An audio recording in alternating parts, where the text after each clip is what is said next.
A very good morning to all of you. I do hope that you are doing well in your home. In our previous transaction, we are discussing about the difference between teacher-made test and standardized test. The test which has gone through the process of standardization is called a standardized test. And you know that education is a purposeful activity. It aims at to bring desirable changes in the behavior of the students. In order to bring desirable changes in the behavior of the students, learning experiences are being provided. And after the provision of learning materials and after providing learning experiences, it is desirable, it is essential to measure, to assess the effectiveness of learning experiences provided to the learner. That's why there is the need of evaluation, because evaluation intends to measure the effectiveness of learning materials provided to the learner and how far the instructional objectives or objectives have been achieved. Particularly when we go for the evaluation or to assess the performance of the students by employing different tests, generally the teacher uses the tests which are being prepared by him. And there is a need of good test.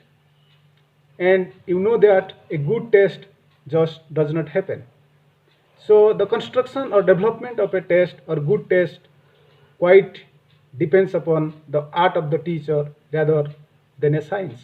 And a test is called as good test when it follows certain principles. So today we have to understand about the different principles of test construction.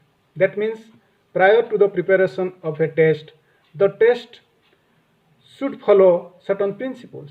And as the test constructor, we have to keep in mind about different principles of test constructions. What are the principles of test construction? Number one, that is your planning the test. Number two, preparing the test items. Number three, trying out of the test. And number four, evaluating the test. And we should discuss one by one, starting from planning the test to evaluating the test.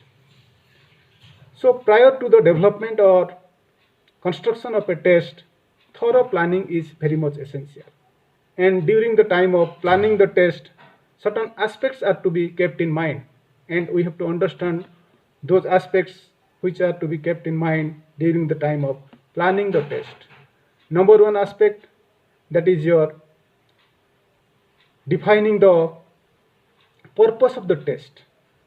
So it is essential to define the purpose of the test, for which purpose the test is to be developed, whether it is for classification purpose, whether it is for placement purpose, whether it is for diagnostic purpose, it needs to be clearly mentioned. And next to defining the purpose of the test, the second aspect, that is your defining the population. Now the population is to be clearly mentioned for which the test is to be developed. For example, for the class, for the age group for which the test is to be developed, and particularly to the students, whether they belong to rural area or urban area. So again, number of students upon which the test is to be administered, it needs to be clearly mentioned. After defining the population, then we have to determine or define the objectives. That means the objectives to be covered by the test. That means all the learning outcomes to be defined here. Suppose to develop a test in a particular subject, it should cover all the learning outcomes. It should cover the cognitive, affective, and psychomotor areas of learning. It should cover, for example, your knowledge, understanding, skill, application, and other outcomes. So weightage is to be given to different objectives. For example, suppose if we have to develop a test having the full marks of, for example, 25, then we have to define the weightage to be given to each objective. For example, out of 25 marks, suppose weightage is to be given to knowledge objective is, for example, your 7 marks. Similarly, the weightage is to be given to understanding objective.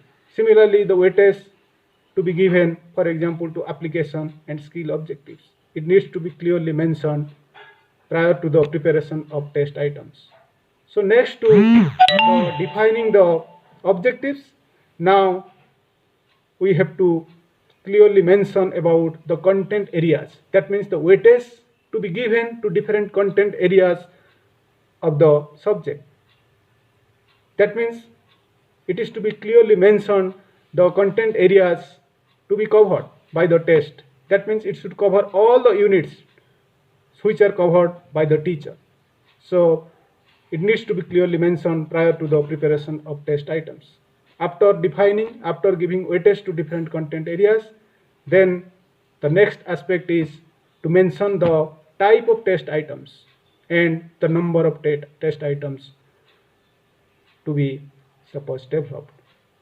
So whether we have to give essay type test item, whether we have to give short answer type test item, whether we have to give objective type test items, it is to be clearly mentioned. And the number of items, the number of test essay type test item, number of objective type test items, number of short answer type test items are to be clearly mentioned prior to the preparation of test items.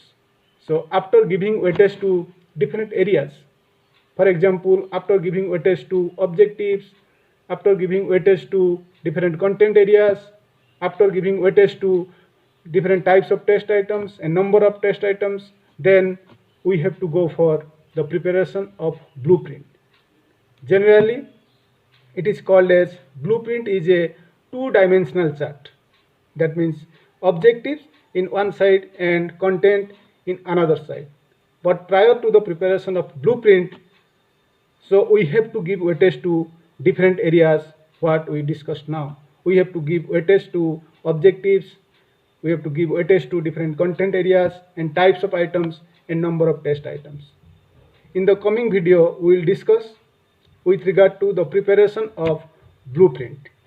Thank you.